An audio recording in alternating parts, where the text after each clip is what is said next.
Hey everyone, welcome back to Just Doing Nails. Today I'm going to review this Aimeili No Wipe Top Coat and Base Coat.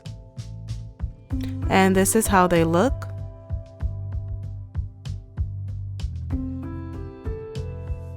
So first I'm just going to do a once over of the instructions.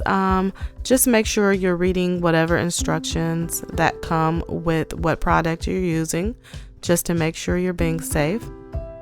First, I'm going to apply the base coat, and I'm going to cure it for 60 seconds.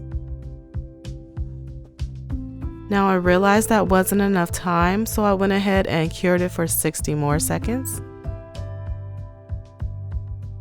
And then next, I'm going to go in with a top coat. Now I wanted to do a review on this product because I tried it and I really liked it. It's very simple.